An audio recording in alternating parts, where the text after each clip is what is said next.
Welcome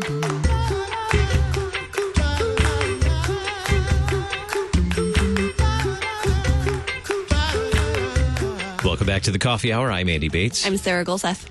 What is our response when violent crime happens, especially in light of the recent shootings? Mm-hmm. What is our response? Sometimes it's sadness and grief. Other times it's anger. Mm-hmm. Sometimes maybe a combination of that. What is our response? And I think if you go to the dark place of social media, you see the many responses of people with throwing out or insisting on particular solutions to solve the problem.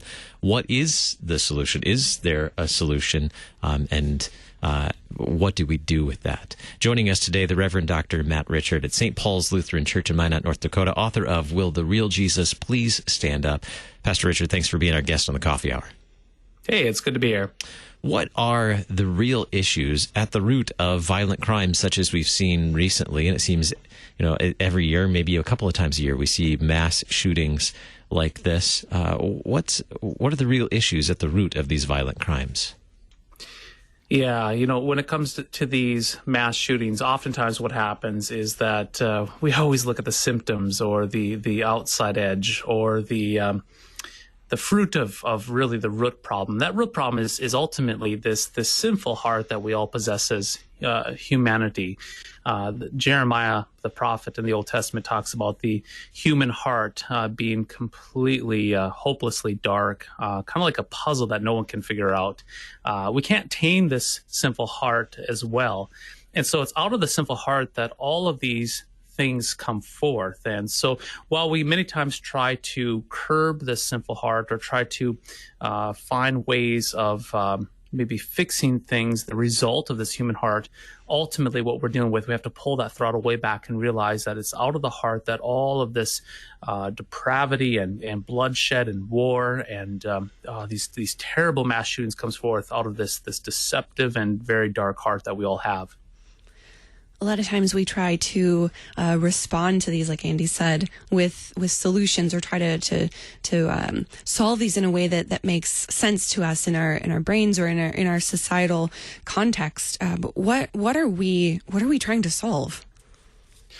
And that's ultimately when I talk about this subject, we want to be very, very sensitive to people in understanding that we're all trying to react to something horrific, such as this mass shooting the mass shootings, I should say, the plural mass shootings that have recently happened, and that is a good thing for us to have grief. Even anger is a good emotion, to have tears and anger and grief and frustration towards evil acts such as these mass shootings. But what we're ultimately trying to do is we want to try to put to curb it and to stop it, which makes total sense. But oftentimes what we end up doing is we go to the symptoms, we go to the outside, and we want to try to just fix the outside. And what we're ultimately doing is we're ultimately putting a Band-Aid on cancer. Beneath the surface of a lot of these things is that sinful heart that wants destruction, that's bent on power and the pursuit of self-gratification. And so while we can maybe curb that sinful heart on the outside through different legislation and politics and so forth, ultimately we have to come to the fundamental reality is that this sinful heart is just wild. It's out of control. And ultimately, all that we're doing is we're just curbing or boxing it in for a time. So if the solution is not what we think it is, if the solution is not only treating the symptoms, how do we cope if the issue really is the sinful heart, that old Adam in each of us? How do we cope with horrific events like this? How do we cope with the aftermath of such events? Yeah, very good question. When it comes to things such as this mass shootings, oftentimes what we do is a way of coping. And again, I want to be very, very sensitive that we want to be, again, very sensitive to people who are trying to deal with the external symptoms of the sinful heart, because to a certain extent we can. I mean, we can curb this old Adam, the sinful nature that we have, this human heart. We can curb this sinful heart, kind of like a boxing it in, keeping it from going too far, to keep this ungodliness of our heart from spilling all over the place. And so there is a point where we can actually do that. But what happens is oftentimes we imagine in our minds that if we only were to do X, Y, and Z, and the solution to a symptom, if we only do this, then we can have a perfect utopia, and then we can sleep with both eyes closed at night. And frankly, and this is where there's really a harsh reality for us to understand, is if we only curb the outside, we haven't dealt with the root. And when it comes to that root issue of the sinful heart, what we need to understand is that this wild, sinful heart cannot be tamed. The sinful heart is an incurable evil disease that we all have.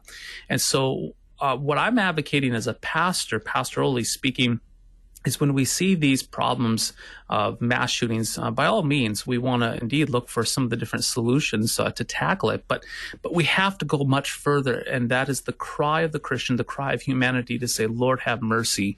Lord, have mercy on my evil heart, this evil heart that I possess along with the rest of humanity, and Lord, have mercy on my neighbors, to cry out that this is an outpouring of this sinful nature that we all possess as humanity together, and then to identify that it's this darkness of the heart that needs to be ultimately crucified unto Christ, that the light of the gospel, the light of Christ, needs to shine in on this darkness of this heart.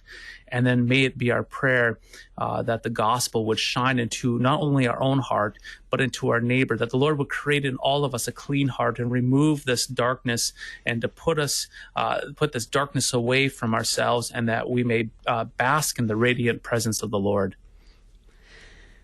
When we watch the news about this, secular news sources, this isn't the message that we hear. We hear about these solutions, that many of them may have a lot of worth and a lot of validity moving forward.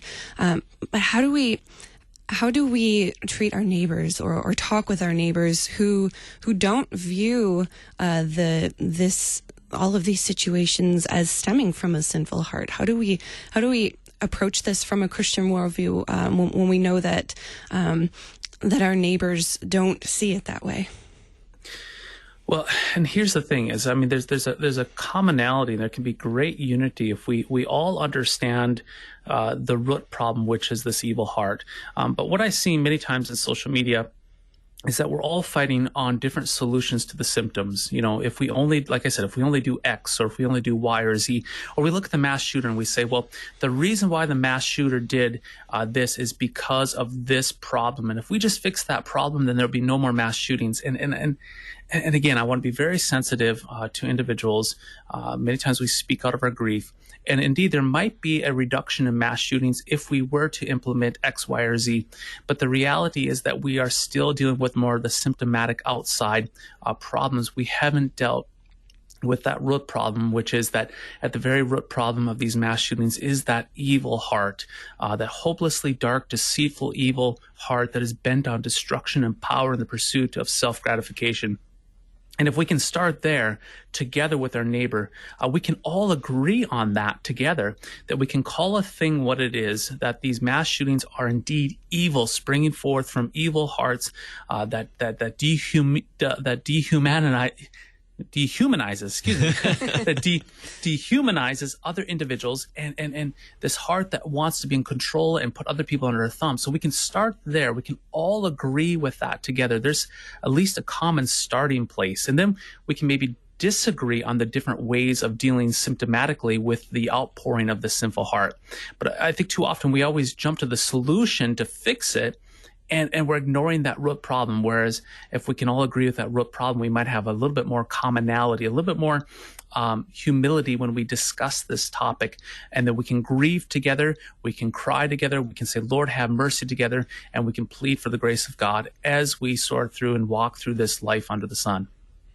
I think agreeing what the root problem is an that's a huge stretch. You know, the worldview that our worldview that that man is sinful by nature because of Adam is certainly not a popular or common worldview. The more common worldview is that we are all by nature relatively good, and that's a huge leap to acknowledge that in each of us is this old Adam, this sinful human nature. I don't think that that's a very popular or welcomed worldview. What do you think, Pastor? Yeah, I think what we're often told that we are inherently good, that good dwells in all of us. And so if you begin out of the gates, if you think of it coming out of the gates, and you begin your assumptions with that humanity is basically good, when bad things happen, you're caught off guard. You are caught off guard. You try to rationalize and make sense of things, and then therefore the solution to that is, well, it's just X, Y, and Z. You know, you just fix it, and then we're okay. Then we're back to our goodness. However, the Christian worldview, exactly as you're stating here, is that we're inherently have this evil heart. Not that the Lord created us evil, but that, you know, as you stated earlier, we fell into sin. We have pursued this sinful nature. This evil heart turns us inward on ourselves.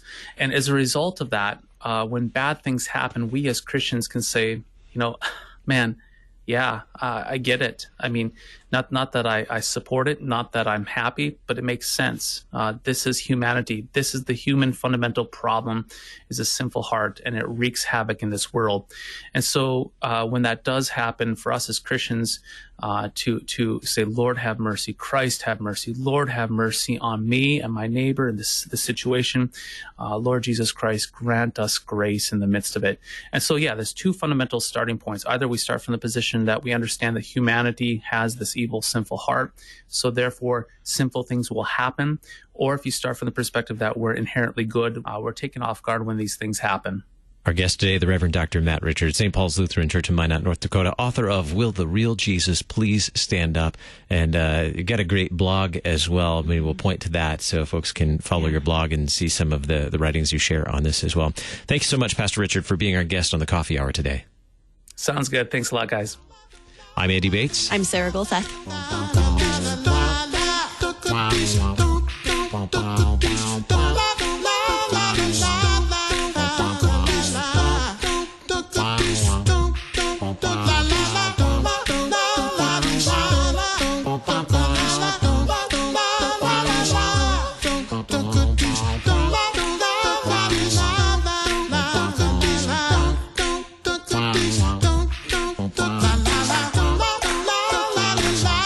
Coffee Hour with Andy and Sarah is a production of KFUO. To support the Coffee Hour and KFUO Radio, visit KFUO.org. You can also text KFUO to 41444 or send an email to gifts@KFUO.org. And you can call us at 800-844-0524. KFUO. Christ for you, anytime, anywhere.